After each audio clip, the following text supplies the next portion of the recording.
আজকে তোমাদের সাথে আমার খুব পছন্দের ফেভারিট একটা জিনিস তোমাদের সাথে শেয়ার করব। সেটা হচ্ছে রান্না করতে করতে তোমাদের সাথে গল্প করব। দেন হচ্ছে ফার্স্টেই বলে দেই, আমার একদম পছন্দের একটা খাবার রান্না করব আজকে। যদি বলো যে মাংস প্লাস এই রেসিপিটা, তাহলে আমি অবশ্যই এটা বেছে নিব, কেননা এটা আমার কাছে অনেক বেশি ভালো লাগে। তো এই রেসিপিটা তোমাদের সঙ্গে আজকে শেয়ার করব। Hello everyone, welcome to my another blog. আশা করছি সবাই অনেক ভালো আছো, আমিও অনেক ভালো আছি।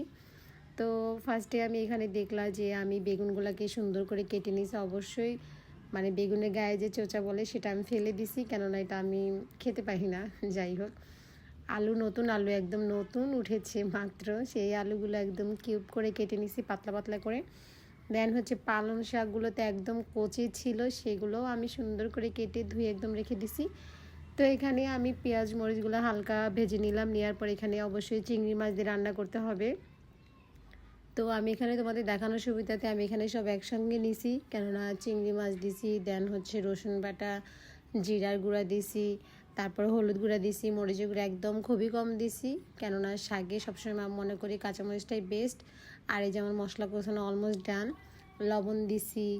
তো সব কিছু দিয়ে সুন্দর করে আমি কষাই নিব। তবে গুঁড়া চিংড়ির চাইতে যদি গলদা চিংড়ির মাথা দিয়ে এই রেসিপিটা রান্না হয়, বিলিভ মি গাইজ, বিশ্বাস করো এতটা টেস্ট হয় যে বলার বাহিরে, মানে আমি তোমাদের বলে বুঝাতে পারবো না।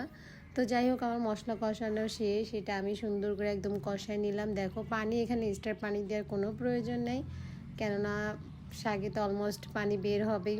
তো আমি ওই পানিটা দিয়ে এখানে সুন্দর করে কষাই নিলাম। তো কিছুক্ষণ এখানে নাড়াচাড়া করব। তবে তো যা বলতেছিলাম, গলদা চিংড়ি মাথা দিয়ে রেসিপিটা করলে কিন্তু মুখে লেগে থাকার মতো। যারা পালং শাক একেবারেই পছন্দ করো না, তারা অনায়াসে এটা ট্রাই করতে পারো। এবং গুঁড়া চিংড়ি দিলেও বলবো না যে খারাপ লাগে। Best, this is the best পালং শাক রেসিপি। যাই হোক, কাউকে একটু কফি করলাম। তো এখানে আমার এটা কষানো শেষ। আমি এখানে একদম অল্প করে পানি দিলাম। তো যাই হোক, দুইবার দিয়ে ফেলছি। একদম সামান্য পানি দিতে হবে, যাতে তুমি মাখা মাখা করে নামাই নিতে পারো। তবে হ্যাঁ, একটা কথা বলি, পালং শাক কিন্তু পোড়া গেলে একদমই আমি খেতে পারি না। কে পারো কি না আমি জানি না। তবে এখানে আমি টমেটোগুলো একদম পাতলা পাতলা করে কেটে শুধু ওপর দিয়ে রাখলাম। জাস্ট এখন এটা হচ্ছে ফাইনাল ছিল। অ্যান্ড এটা হচ্ছে তোমার হালকা একটু ঝোল রেখে দেন হচ্ছে নামাই ফেলবো। তো তোমাদের সাথে ফাইনাল রেসিপিটা শেয়ার করি। এই যে দেখো, ও কি বলবো, এতটা ফ্লেভার বের হয়েছে আর এতটা দেখতে ইয়ামি লাগতেছে। এটা চুলার ওপরেই ছিল, তোমাদের সঙ্গে শেয়ার করলাম, এবং আমি এটাকে পরিবেশন করে তোমাদের সঙ্গে শেয়ার করব। যাই হোক, কেউ বাজে মন্তব্য করবে না, খাবারটা কিন্তু জাস্ট ওয়াও ছিল।